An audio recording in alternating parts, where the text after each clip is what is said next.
Hey everyone, welcome back to Vera's View. I'm here to give you a quick rundown of this week's Raw and SmackDown, what I liked, what I didn't like, and so on. But first off, let's address the elephant in the room. As you can tell, I'm a little bit sunburned. Please wear your sunscreen, kids. Let's talk about this week's Raw and SmackDown, though. My first fail for Raw this week is Samoa Joe. He retreated from Roman Reigns early in the episode, which I think was silly, considering the fact that he is about to face Brock Lesnar. Why are you looking so wimpy against the big dog, okay? Like, come on. Elias Samson is my next fail. He attacks Finn Balor, and I just don't want to see this feud. Nothing against Elias Samson, but I want Finn Balor in that main event title picture.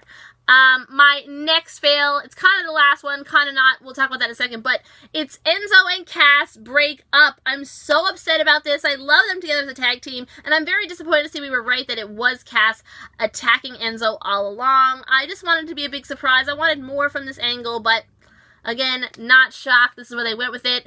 But I hope, you know what, they are surprised to find out that Enzo is the Shawn and not the Marty in this situation. I think they have big plans for Big Cass, but you know what? Enzo has way more personality.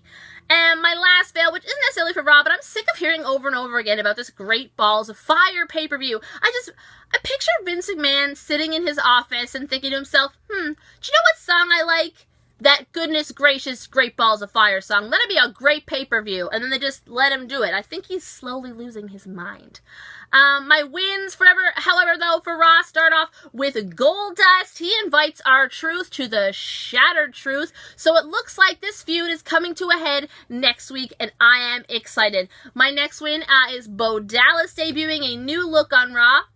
He loses quickly to Finn Balor, but it's not the last we've seen of him on this episode. More about that to come. Samoa Joe had a win for me as well this week, and it was when he choked out Roman Reigns. He did, like I said, eventually beat him, but he made him go to sleep, and I was pretty excited to see them keep that choke chain going, if you follow my pun there. A returning Braun Strowman, though, has to get the assist on this one. My last win for Raw might shock you guys. It's once again the Miz's segment. We all know I'm not rushing out to buy a Miz t-shirt anytime soon, but I am swallowing my pride and saying I'm enjoying what they've done with this feud with Dean Ambrose. They've added a lot of elements, one of which being the rift between the Miz and Maurice. I'm enjoying seeing that. She did huff out on him again this week and walk away, so maybe they will break up. What's going on there? I'm interested to see where it keeps going. But just when Dean Ambrose thought he had the last laugh, he was wrong, because the Bears in the segment were Bo Dallas and Curtis Axel. He approached him earlier night and asked him to join his entourage, and it seems they have accepted. I hope this means big things for everyone involved. Like I said, I'm enjoying all the added layers of this feud. Moving on over to SmackDown Live. My first fail, sadly, is Kevin Owens defends against Chad Gable of American Alpha. Why is he defending the championship against a member of American Alpha? I know it was an open challenge to anybody who lived in that city, but you know what? It just seems silly to me. My next fail and the last one is Baron Corbin teasing a cash-in against Jinder Mahal during his match with Luke Harper. I just don't want to see any more Baron Corbin. I know I'm stuck with him now unless something bad happens. And you never wish that on anybody. Carmella is my first win for SmackDown Live. She opens the show. She's a great promo. I love the heat she was getting talking about her unconventional win at Money in the Bank. More on that later. My next win is Big E pins Jimmy Uso. The rest of New Day kept him from running away and forced him into the match, unlike what happened Sunday at Money in the Bank when they got themselves purposely counted out. My next win is Shinsuke Nakamura gets another pinfall victory over Dolph Ziggler. This keeps his momentum going. I heard he's heading into a nice little feud with Kevin Owens over the United States Championship for the summer. So excited for that. And my last win is a big one, so bear with me.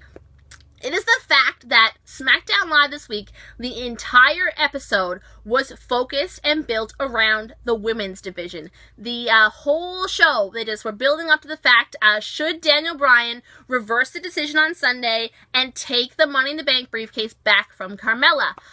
Every woman got to say her piece. Throughout the night, we got to see each one talk to Daniel Bryan and explain why they thought what and what they thought should happen. And I'm happy to say that he decided to take the briefcase back, and we are getting a do-over. Now, don't get me wrong, I still want Carmella with that briefcase, but you know what? I agree with a lot of the heat they've been getting over this match and the fact that she wasn't the one to grab the briefcase. I think that the creative team should have realized early on that we're in an age of women's wrestling. People don't want to see a man, you know, determine the outcome of this history-making match. Now, a do-over is not going to fix the original, but you know what? We're just going to have to take it. I do agree that Ellsworth should have been involved in the outcome of the match because it just adds to Carmella's bad girl persona to have him help her, but he should have, like, forced her up the ladder or held it for her. He should have held someone else down while she grabbed it, but she needs to be the one to grab that briefcase. I want to see her win. I want to keep her push going. I'm loving this angle on SmackDown Live, but that's all for this week, you guys. Please check back soon for more Vera's View. I'm Vera for the WWFu InterNetwork.